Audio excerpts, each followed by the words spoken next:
I was 18 years old when I got married. I belonged to a very conservative family, a Baloch family, where good daughters never say no to their parents.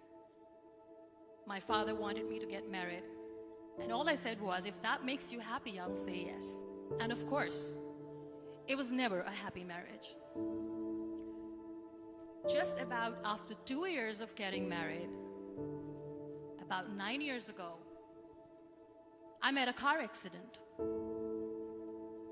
Somehow my husband fell asleep and the car fell in the ditch. He managed to jump out, saved himself. I'm happy for him. But I stayed inside the car and I sustained a lot of injuries. The list is a bit long. Radius ulna of my right arm were fractured. The wrist was fractured. Shoulder bone and collarbone were fractured. My whole rib cage got fractured. But that injury that changed me and my life completely was the spine injury. Many people came to rescue. They gave me CPR. They dragged me out of the car. And while they were dragging me out, I got the complete transection of my spinal cord. Those 2.5 months in the hospital were dreadful. I was at the verge of despair. One day, doctor came to me and he said, well, I heard that you wanted to be an artist, but you ended up being a housewife. I have a bad news for you. You won't be able to paint again. Next day, doctor came to me and said, your spine injury is so bad, you won't be able to walk again. I took a deep breath and I said, it's all right. Next day, doctor came to me and said, because of your spine injury and the fixation that you have in your back, you won't be able to give birth to a child again. That day, I was devastated. I started to question my existence. Why am I even alive? So what kept me going was, one day I asked my brothers, I know I have a deformed hand, but I'm tired of looking at these white walls in the hospital and wearing these white scrubs. Bring me some colors, bring me some small canvas. I want to paint. So the very first painting I made was on my deathbed, where I painted for the very first time. What an amazing therapy it was. Without uttering a single word, I could paint my heart out. I could share my story. People used to come and say, what lovely painting, so much color. Nobody could see the grief in it. Only I could. And that day I decided that I'm going to live life for myself. I am not going to be that perfect person for someone. I am just going to take this moment and I will make it perfect for myself. That I'm going to fight my fears.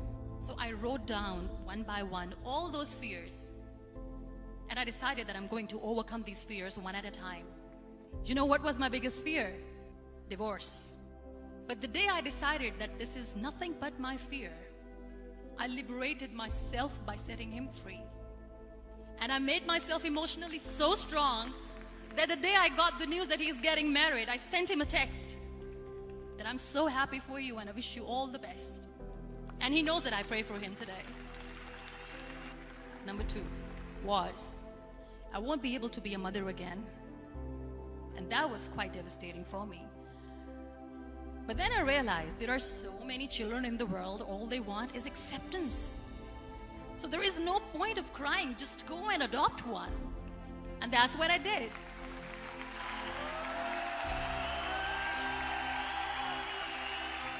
I gave my name in different organizations, different orphanages, and I waited patiently. 2 years later, I got this call from a very small city in Pakistan. I got a call and they said, are you Muniba Mazari? There is a baby boy and would you like to adopt? I could literally feel the labor pain. I said, yes, yes, I am going to adopt him. I am coming to take him home. And that day, I was 2 days old, and today he's 6. You know, when you end up being on the wheelchair, what's the most painful thing? People think that they will not be accepted by the people because we, in the world of perfect people, are imperfects. So I decided to appear more in public. I started to paint. I have done a lot of modeling campaigns. I decided that I'm going to join the national TV of Pakistan as an anchor person. I became the National Goodwill Ambassador for UN Women Pakistan, and now I speak for the rights of women, children. I was featured in BBC 100 Women for 2015. I'm one of the Forbes 30 under 30 for 2016. So when you accept yourself the way you are, the world recognizes you. It all starts from within. We have this amazing fantasy about life. This is how things should work. This is my plan. It should go as per my plan. If that doesn't happen, we give up. I never wanted to be on the wheelchair. Never thought of being on the wheelchair. This life is a test and a trial, and tests are never supposed to be easy. So when you're expecting ease from life, and life gives you lemons, then you make the lemonade, and then do not blame life for that. It is okay to be scared.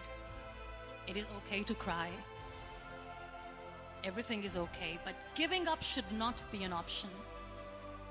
They always say that failure is not an option. Failure should be an option, because when you fail, you get up, and then you fail, and then you get up, and that keeps you going. Embrace each and every breath that you are taking. Celebrate your life. Live it. Don't die before your death. Real happiness lies in gratitude. So be grateful, be alive, and live every moment.